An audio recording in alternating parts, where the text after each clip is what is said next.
A community mourns the loss of the 27-year-old man killed in the Kymco explosion. He will be missed. Sugar high? Not necessarily, but CBD oil and other products are now being sold in Sugarland. Sort of. I'll explain coming up. And everyone might need to make the drive to Kingwood to check out this pizzeria. It is so good, it's been chosen to compete at a competition in Italy. The news starts now.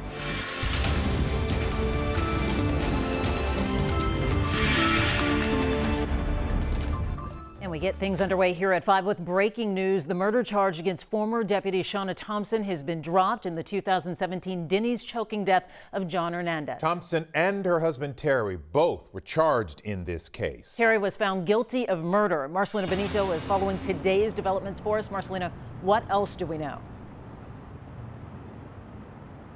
Well, guys, prosecutors tell me that this was not an easy decision, but they do believe they made the right one in this case. Earlier this afternoon, they filed to dismiss those murder charges against Shauna Thompson. Let's get to some video now, talk about the history of this case and how we got to this point. We know Shauna Thompson was set to get a trial later this month, later in April. Now that is not happening at all. Thompson's husband, Terry, is already serving a 25-year sentence for killing John Hernandez in 2017. Shauna Thompson, of course, is a former Harris County Sheriff's deputy who lost her job after all of this. Prosecutors say they simply did not have enough evidence to prove she was guilty beyond a reasonable doubt. Video from outside the Denny's that night shows Shauna holding Hernandez down while her husband was on top of him, but also shows her performing CPR. Here's what prosecutors told us about their decision. I think she had a special duty to intervene as a police officer and stop what was happening, and she failed to do that. Consequently, she lost her job for that and other reasons. But that is not in and of itself a crime. And the issue we had to prove was, what was her intent? Did she intend to cause serious bodily injury by any of the actions she had? No, we could not prove that. Prosecutors say they had different attorneys and lawyers take a look at this case, including their civil rights division, but they all reached the same conclusion about Shauna's case. Of course, the Hernandez family still believes Shauna is responsible for what happened that night. We're told they're going to be holding some sort of press conference and vigil at the Denny's to react to all this news. We will be there at 7 o'clock and have a live report for you coming up at 10 o'clock tonight. For now, we're live downtown. I'm Marcelino Benito, KHOU 11 News. Looks like the final chapter in a very controversial story. Thanks, Marcelino. The Kymco worker who died in yesterday's plant explosion has now been identified. He's 27-year-old James Bubba Mangum. Mangum was a resident of DayZeta and a graduate of Sam Houston State University. We have team coverage tonight as we learn more about the deadly explosion and fire. Let's start with Jessica Borg. Jessica, you went to DayZeta, such a tough loss for that community. Mangum was born and raised there. That's right, Mia and Len. He was known as Bubba. Bubbly Bubba, always smiling and laughing. Friends here tell me that when his father died, other community members stepped in to help raise him and his sister. And tonight, the community is describing his loss as heartbreaking.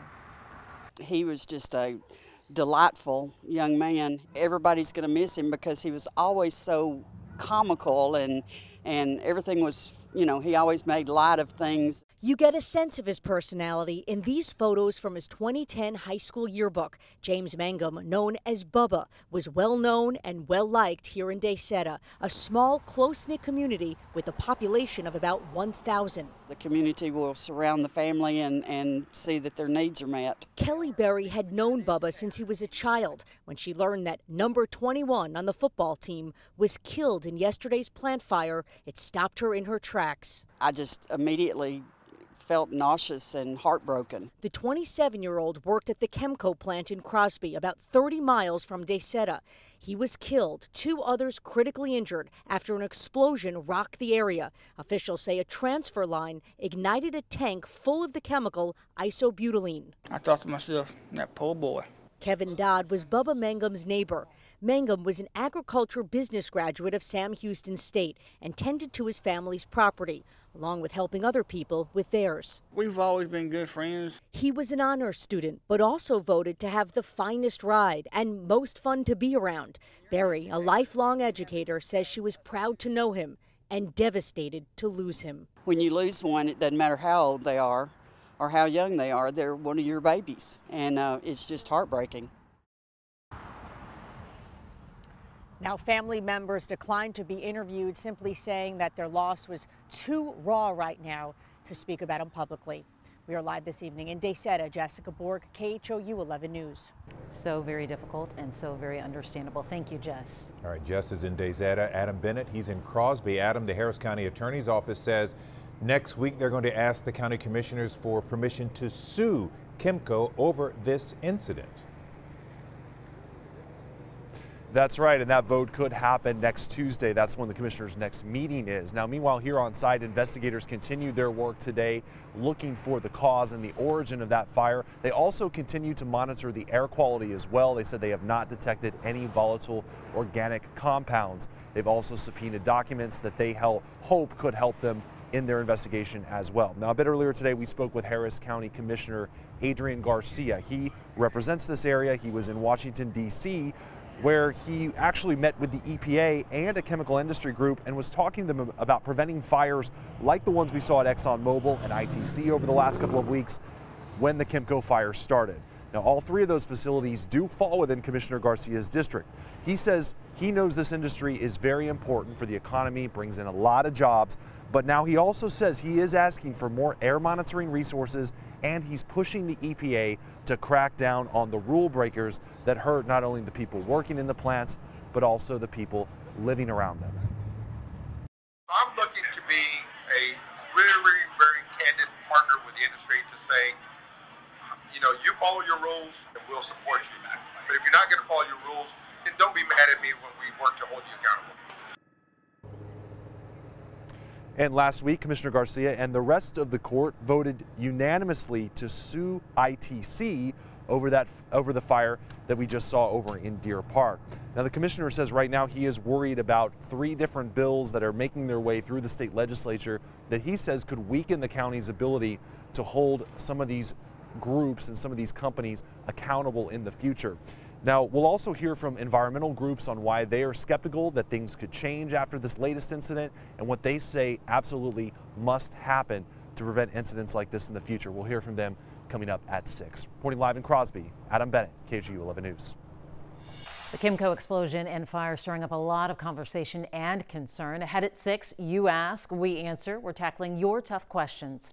We've got plenty of coverage on our website for you as well. You can watch home surveillance video from the moment the explosion happened and read what KHOU 11 Investigates found out about Kymco's history of violations. Let's talk weather. The sun taking a bit of a break today, and cloudy skies means rain could be on the way. David is tracking that. What does the timeline look like here, David? Oh, it's on the way, and I think we begin to see these sprinkle showers scattered about as early as this evening and overnight tonight. Then tomorrow morning's commute may be wet. Outside, you can see the clouds. They have stayed thick all day today. Kind of spoiled my forecast. I was hoping we'd get up into the mid to upper 70s, but the clouds have kept us with a high near 70 today. Rain showers beginning to form here down the coastal bend. You see the little dots toward Victoria. That's drifting in our direction. Those are the sprinkle showers we'll begin to see this evening and overnight tonight. Tomorrow, this weather system dumping some rain and thunder now in the Texas Panhandle is tomorrow's rainmaker. It brings rain for tomorrow morning's commute and the evening commute as well. And then that is our weekend storm out here in the Pacific. We're tracking that.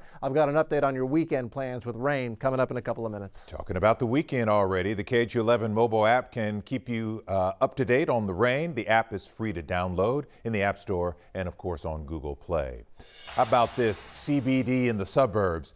Marijuana's cousin, so to speak, that many swear by for pain relief, now being sold in the Sugarland area. Another retailer plans to open up shop in several suburban malls. Jason Miles has more from the newest retailer.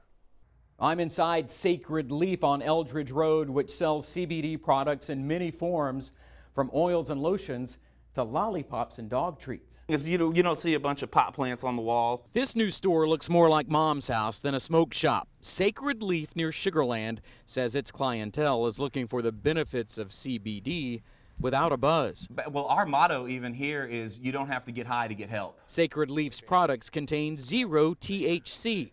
That's the intoxicating compound found in marijuana, which is derived from the cannabis plant like CBD. So you won't get the cloudiness, you won't get high, but you will get the relief that you need. And you're adamant it works? I take it for tendonitis. It works on my elbows. Sacred Leaf ended up just outside the Sugarland city limits, partly because of the city's current zoning rules regulating where CBD can be sold. According to a city spokesman, the shop falls outside of the scope of a law that limits its sale to state-approved dispensaries, adding in a statement, quote, "Per state law, this business is only allowed in conjunction with a pharmaceutical use, and proof must be provided that the facility is listed on the state registry." Right now, the FDA is trying to figure out how to regulate CBD as more and more shops like this pop up, and as national retail chains prepare to start selling it as well. Is this just a craze? I don't think so, because even if marijuana were to become legal, CBD is still going to have its place. I spoke with the owner of a CBD cart at the Woodlands Mall who plans to open in Deerbrook and Willowbrook malls in the very near future. Meantime, several law enforcement agencies, including Houston Police, routinely check CBD shops to make sure THC levels are in check. Reporting near Sugarland, Jason Miles, KHOU 11 News. It's all very